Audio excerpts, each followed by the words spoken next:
UNICEF Rajasthan व जतन संस्थान के संयुक्त तत्वाधान में उदयपुर जिला स्तर पर जेंडर से जुड़ी अवधारणाओं को लेकर एसआर रेस्टोरेंट शोभागपुरा उदयपुर में मीडिया कार्मिकों के साथ साझा समझ विकसित बनाने के लिए कार्यशाला का आयोजन किया गया, जिसमें मुख्य वक्ता जेंडर व मीडिया पर 3 दशक से कार्य कर रहे लखनऊ से पधारे नसरुद्दीन हैदर खान थे। कम्युनिकेशन स्पेशलिस्ट यूनिसेफ राजस्थान से अंकुश सिंह द्वारा मीडिया कर्मियों को कार्यक्रम की रूपरेखा और उद्देश्य बताए गए, जिनमें जेंडर से जुड़ी अवधारणाओं पर साझा समझ विकसित क्यों जरूरी है, जिससे कि संवेदनशीलता के साथ जेंडर समता समानता को बढ़ावा देने के लिए मिल सके। व्यवहार परिवर्तन विषय विशेषज्ञ मंजरी पंत ने breaking the culture of silence पर अपनी बात रखते हुए कहा कि महिलाओं और किशोरियों से जुड़े जेंडर भेदभाव से जुड़े केस हमारे आसपास काफी ज्यादा हैं। साथ ही इन घटनाओं को अनदेखा कर आगे बढ़ने की बजाय आवाज उठाना बहुत जरूरी है। संदर्भ व्यक्ति नसरुद्दीन हैदर खान द्वारा संभागियों को पीपीटी के माध्यम से उनके समाचारों में महिलाओं से जुड़ी शब्दावली को कैसे प्रिंट व इलेक्ट्रॉनिक मीडिया प्रस्तुत किया जाए, इस बात पर बात की गई तथा एक सर्वे रिपोर्ट के माध्यम से बताया कि महिलाओं की गरिमा से जुड़े चिंताजनक शब्द प्रस्तुत किए जाते हैं। खबर लिखते समय कुछ शब्दों का ध्यान रखा जाए तो लोगों की सोच में बड़ा बदलाव आ सकता है। मसलन बलात्कार के अपराध के लिए दुष्कर्म जैसे शब्दों का प्रयोग अपराधी को बचाता है। साथ ही अंग्रेजी में नए शब्द लगातार ऐड हो रहे हैं, अतः हमें भी हिंदी भाषा में जेंडर से जुड़े संवेदनशील शब्दों के चयन पर जोर देना होगा, जिससे कि समुदाय में बदलाव में मीडिया अहम भूमिका निभा सके। महिलाओं और किशोरियों से जुड़ी क्राइम से जुड़ी खबरों को मीडिया में अगर बड़े स्थान की बजाय जो कोर्ट द्वारा सजा दी जा रही है, उसे भी बड़े रूप में प्रकाशित किए जाने की जरूरत है।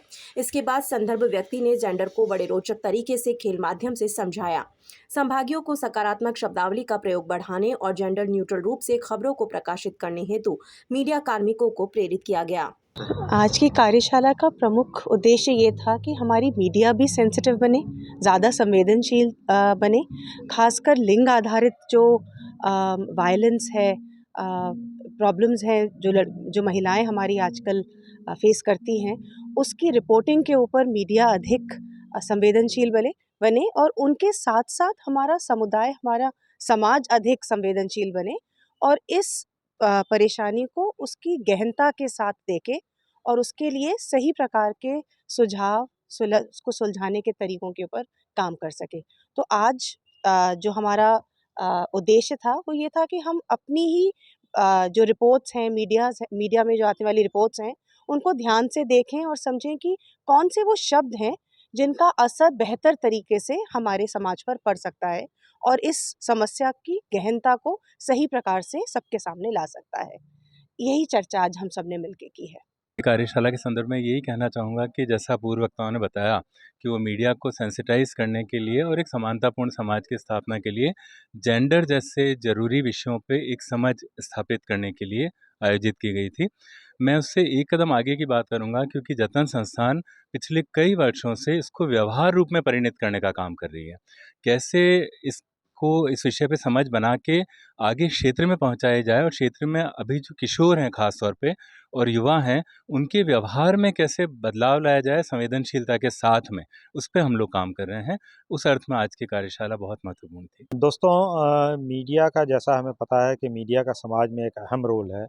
सामाजिक बदलाव में मीडिया एक अहम भूमिका अदा करता है। मीडिया और जो पत्रकार हैं, वो सामाजिक बदलाव के एक वाहक हैं। तो जेंडर संवेदनशील, जेंडर न्यायपूर्ण समाज बनाने के लिए मीडिया की क्या भूमिका हो सकती है, हम आज इस पर यहाँ चर्चा करने के लिए इकट्ठा हुए। बिना न्यायपूर्ण समाज बनाने के लिए जेंडर संवेदनशील और भेदभाव रहित, खैर बराबरी से रहित समाज बनाने के लिए मीडिया एक अहम भूमिका अदा कर सकता है। पत्रकार इसमें एक अहम भूमिका अदा कर सकते हैं। इसलिए हमने देखने की कोशिश की। हमने पिछले दिनों एक अध्ययन किया था। उस अध्ययन में हमने राजस्थान से प्रकाशित होने वाले कुछ अखबारों के कुछ संस्करणों के खबरों की पड़ताल की, उनको देखा और उन पर हमने कुछ विचार किया। हमें लगा कि कुछ शब्द, कुछ बातें ऐसे इस्तेमाल हो रही हैं जिनसे घटना की गंभीरता कम होती है। जैसे छेड़छाड़ जैसे शब्द। छेड़छाड़ से ये पता नहीं चलता कि घटना क्या हुई है। छेड़छाड़ एक बहुत व्यापक शब्द है। तो ऐसे शब्दों को हम इस्तेमाल ना करें और इसकी जगह वो शब्द इस्तेमाल करें जो होते हैं या जो दिखाए जाते हैं। उम्मीद है कि इस कार्यशाला से जो हमारे पत्रकार साथी आए थे, वो थोड़ा सोचेंगे, थोड़ा बदलाव होगा और हम एक बेहतर समाज के लिए, जेंडर संवेदनशील समाज के लिए काम करने में एक अहम भूमिका अदा करेंगे। धन्यवाद।